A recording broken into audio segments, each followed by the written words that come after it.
Hi. I would like to welcome or introduce you to a very, very special guest. Originally a Limerick barber who has taken the UK by storm. 7 barber shops all over the UK. The founder of Barber Barber, Johnny Barber.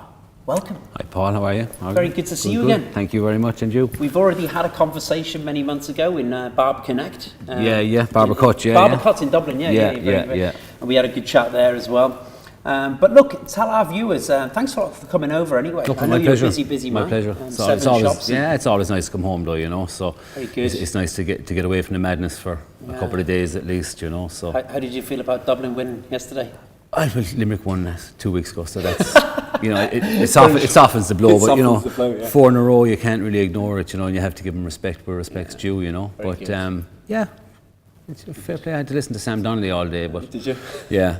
He was delighted with himself. Of course, yeah, always is, yeah. 4 times in a row. They're always winning now, aren't they? Yeah. Lapping it up. Football has always been strong up here. Do you know what I mean? It's always been very, very strong between here and Kerry. You know, they've always Limerick won a couple of weeks ago. Yeah, first time since 1973. My God. Yeah. I know you text me, you were like, you know, you're delighted with that. I was watching at home in Manchester, and you know, and I'm not a massive hurling fan, you know what I mean? But you know, like every Irishman, when they live in another country, they instantly become more Irish. Yeah. You know what I mean? So it was like there was a few kind of forced tears, I suppose, and everyone was, except my son didn't know what was going on because he's been living in England since he was 2, you know. Oh, has he? Yeah, so he was kind of, what's this game? You know what I mean? He's a big football head, you know, soccer, yeah. Who's so he supporting? he says United, but I don't think he knows yet. Whatever kit he has on in the day is his favourite team. Okay. You know, so he has about 20 different kits. So What age is now? he's 6. 6 now, yeah. You have a daughter as well, don't you? Yeah, she's 21, almost 21. Oh, God. Yeah, she's 21 in March. Oh my God. Yeah. And what's she doing with herself? At the moment, she's on the way to the Dominican Republic on her holidays. On That's where holidays. she's going. Yeah. I was laughing actually because she rang me last night in tears, you know, about being nervous about the flight, and I said, "Well, if you're nervous, you should have went to Blackpool then." You know what I mean? It's a bit late Maybe to pull not out. the same. Not the same. A little bit late to pull out, but yeah, all good. Listen, tell our viewers a little bit about you, your brand, and why it has been a massive success in the UK. Look, I mean, I believe, is it branding or is it locations? Is it the education that you put behind it? Tell us a little bit about that. Do you know what? I think it's a small mixture of everything. Yeah. You know what I mean? First and foremost, it's the team. Okay, you know what I mean? The team we have, which can be quite difficult to establish. You know what I mean? Because we do have a very specific way of doing things, and I do have certain hard-nosed views on how things should be run. You know, I think, you know, our locations are always spot on. The branding is very, very strong, and I think the marketing is strong. Behind that as well, right? Yeah. Again, you know, that's all learned. You know what I mean? We've made a lot of mistakes, of course, like any business. You know what I mean? We've probably trial and error. We've probably gotten things more wrong than we have done right, really. You know what I mean? But you know, people only see what's put in front of them. They don't see what we don't let them see. You know. Yeah. So I can tell you, you know, it is effectively a national business now. You know, there's a hell of a lot more going wrong than going right. Yeah. You know, but look, when you opened Liverpool, or actually Manchester first, this was Manchester first, you just hit the ground running, really, wasn't it? Again, yeah, but you know... Is that down to location? But the location was fantastic, you know. My business partner, Morgan, he stays on the property side of things for us. He does all our leases and all that, and he finds the sites and this. But he actually used to own the Barton Arcade. You know what I mean? And initially it was his idea that I open in England. You know, I had a great business in Limerick. I just had my little boy. He was just after being born, and you know, the store in Limerick was a phenomenon. You know what I mean? It was a ridiculously busy store. You know, I had it quite a while, but it really kicked in the 2 years previous to Barber Barber opening. Okay. And was it the same template? It was. You know what? There was bits and pieces. You know what I mean? But for many, many reasons, one reason in particular, you know, something just clicked and it did really, really well, almost overnight, after 10 years. You know what I mean? Yeah. So it was just the start of the barbering boom. You know, everybody wanted to be a barber, and all of a sudden barbering became a desirable profession, you know. And of course the rise of social media influence and all that, and to be honest, man, I had nothing to lose. I had everything to lose, but I had nothing to lose. Okay. You know what I mean? Yeah. I kept the business in Limerick, and I moved to the UK on my own. Caroline and the kids stayed at home, and I'd work 2 weeks on, couple of days off, and I put everything into it. I mean, you know what I mean? So much so, it almost made me ill. And around the clock. Yeah. It became an obsession. It did become an obsession, and I think for anything I see that in you, though. You know what I mean? But anything for anything to be a success, you have to be obsessed with it. Because if you're not obsessed with it, what's the point in doing it? Yeah. You know, and that's the whole thing. We're all here, and we all go into this business, you know, at different levels. Not an 8-hour shift. No, it's eyes open to eyes closed. 16 hours realistically. Eyes open to eyes closed. That's how and 7 days a week, and that's how I describe it. But you know what? If you don't want to do it, don't do it. Yeah, yeah. That's the way I'd look at it, you know. Because business isn't for everybody. No, it's not. It's not for everybody. It's not. And you know what? Sometimes I think it's not for me. Yeah, yeah. You know what I mean? You know. On low days, maybe on high days. Yeah, but everybody has the low days. Yeah. Totally agree with that. Totally admire that. Yeah. But look, tell me a little bit about, you know, education as well. What your, you know, you've just done systemic. Systemic, yeah. Systemic. But look, how much of a value is that to you in your business? I mean, did you do it for your business, or did you do it for the external? No, I did it purely and specifically for the growth and the future proof of the brand. Okay. You know, because what I do find, there's a lot of great barbers out there, but there isn't necessarily a lot of barbers who want to do things my way. Yeah, yeah. You know, and in order for us to be consistent as a brand, everything has to be consistent. Yeah. You know what I mean? Yeah, yeah. And this the hardest part. People talk about, oh, you've got this many shops and that many staff. That's the easy bit. Yeah. The hardest part in any business is keeping that quality and consistency. And I'm not saying we have it nailed. Of course we don't. Yeah. You know what I mean? But we're bloody giving it a good shot, and we're investing a lot of money and a lot of time into this academy. Yeah. And what the academy will do, you know, my belief is there's probably 4 haircuts in the world. Yeah. 4 men's haircuts, that's it. And every haircut that comes off that is a variation of the foundation. Yeah. Right? And that's what systemic is. Systemic teaches you 4 core foundation fundamentals haircuts. Of classic. It's classic haircutting, you know what I mean? And I don't mean classic in what people perceive to be classic these days, you know. For now, a classic is something that's just covered in grease, and people call it a classic. Now, when I describe a classic could be anything. You know, it could be like a little mop top, or it could be like a Perry Boy haircut, or it could be a flat top, or it could be, you know, it could be a scissor crop, it could be a skinhead. It could, you know, classic means something that, in my opinion, doesn't date. You know, and because I've been in the business so long, and I've seen the classics always be done, albeit not as polished. You know, when you look at, you know, my favourite haircut of all time is probably it's a tapered layer with a parting. Some people call it a graduated basic, some people call it a side part, but for me that is the #1 haircut, because that teaches you everything.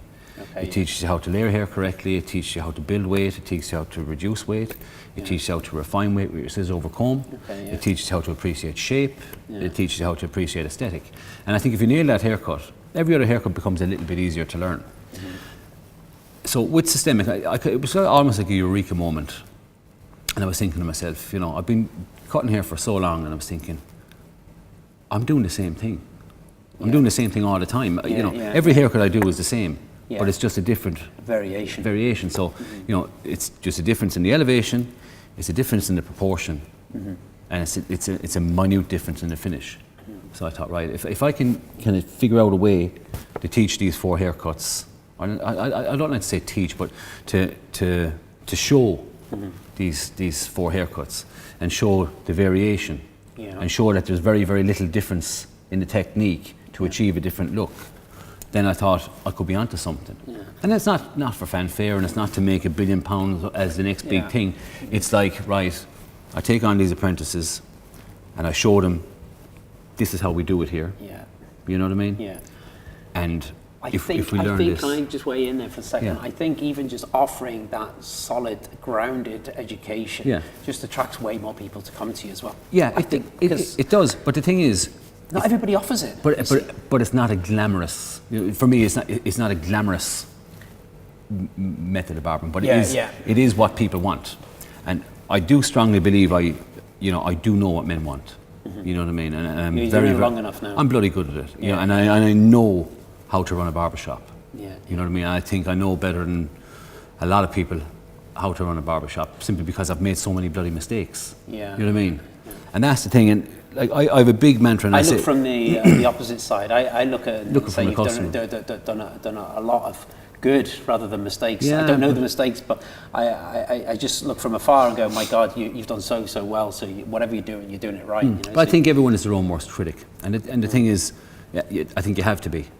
But what I say to my lads all the time, I said the customer is always right, but only if he's the right customer.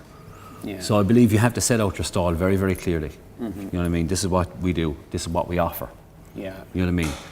And that's down to branding then. Yeah, and it mightn't be for everybody, and the thing is, that's okay. Yeah. You know what I mean? But I think what you're offering there as well will live on forever. Classic work or whatever like that lives on forever. Barbershop. Rather than just whatever's current now and learning those trades and when trends change. Trends will change. Yeah, they will. They certainly will change, but those classics will always be, they'll always be there. You know, and I think that's a good the way thing, of when trends change, and if you're trend oriented and trend driven, what you'll find is you'll have the trendy people.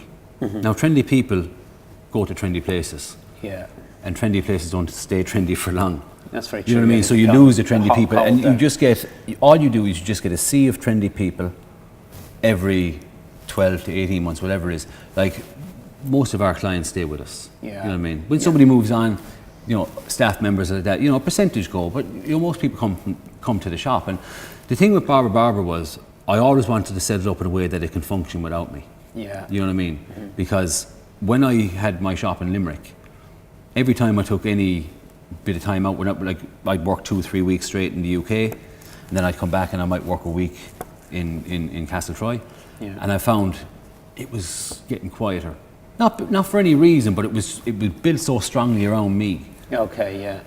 That people do tend to want the owner of the brand. You I probably know, that, which every owner says that. And the thing is, you might have guys I've got guys working with us, who are every bit as good, some of them bloody better than me, I think, you know what I mean? Yeah. And, and I'm okay with that. Yeah. You know what I mean? And I'm happy that I've got one of my guys tonight, Elliot Forbes, he's the manager of my Soho store. Like, he's up for Rising Star to Creative Head Most Wanted. And I'm raging, I'm going to miss it tonight. Oh, God. But, he's unbelievable. You know what I mean? The passion he has, and he's managing that store as I would manage it. You know what I mean? And he's not afraid to get his hands. What store is that? He's in Soho, the new okay. Soho store, yeah, in London, yeah. And he's flying. You know what I mean? And I hope he should win. In my opinion, he is the rising star of men's hairdressing. You know what I mean? Barbering. That's congratulations to himself anyway for getting through, because there's an amazing award ceremony. I was at it last year myself. Actually, we were up for one of the awards, but congratulations to him anyway. Yeah, he's doing well. Listen, tell me, a little bit about you as a businessman. Was it something that you always found yourself? You were always going to be a businessman? Or did you just fall into it? The word businessman, you know what I mean? Or should I say the term businessman? Everybody wants to have that title. Yeah. Do you know what I mean? I regard myself as a shopkeeper. Yeah, a shopkeeper. Do you know what I mean? A shopkeeper. Okay, yeah. You know what I mean? Yeah. But business, I'm very, very lucky to have a magnificent team around me. You know what I mean? We've invested a lot in the back room. You know what I mean? And it's come at a cost that, it has been very expensive and been very time consuming, but we have a great system. You know what I mean? But from a young age, I was always able to make a couple of quid through bits and pieces. You know what I mean? I would always do something. I was never. Nothing got to do with family.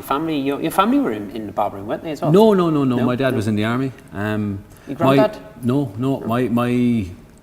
My granddad's friend had a barber shop, but my great grandmother used to have a butcher shop in Limerick. But I mean, I didn't really know her you know what I mean. But it was quite a well-known butchery.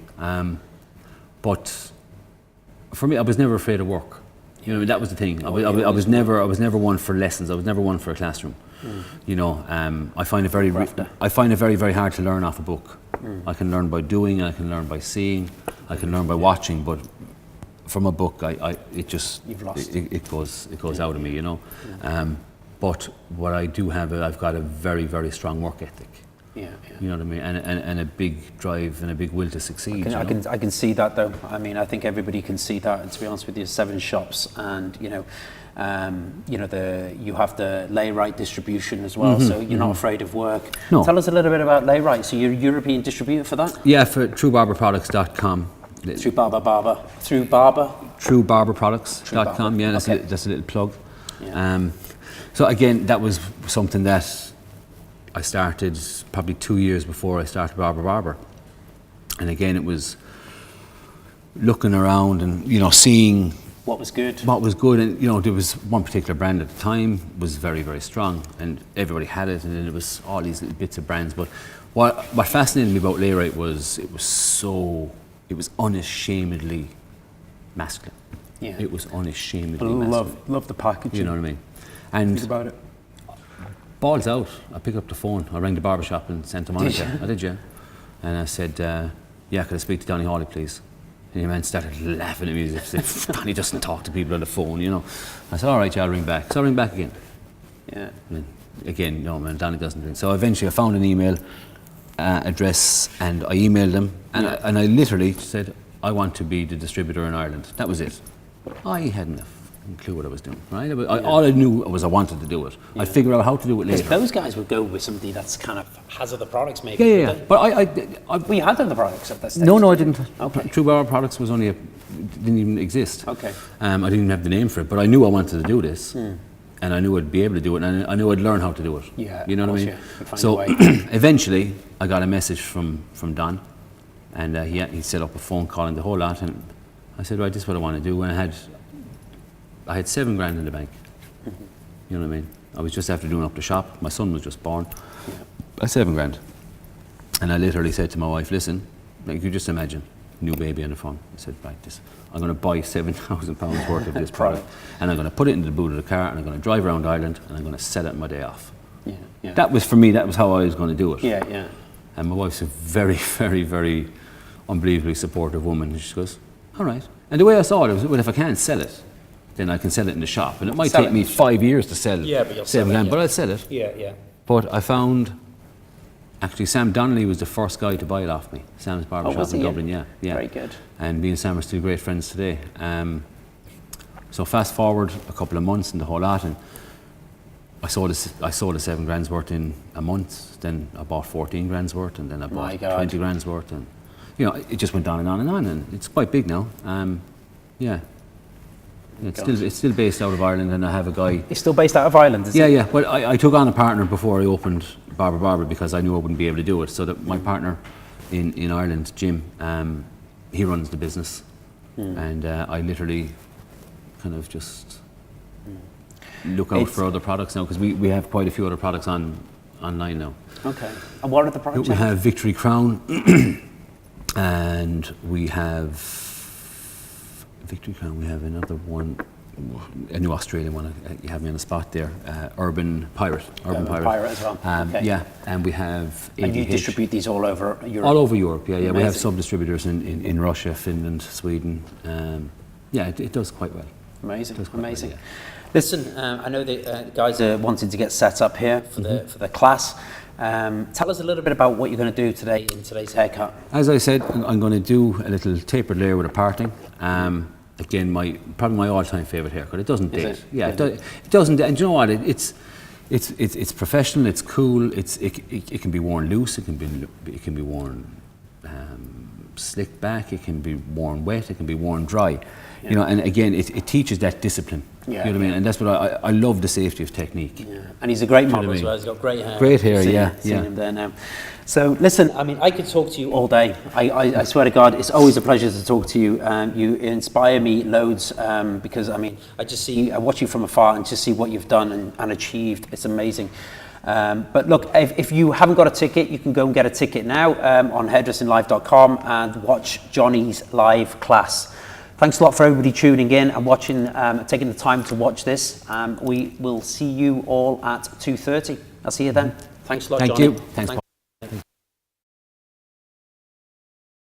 If you like what you've seen, leave a comment below and subscribe to our YouTube channel.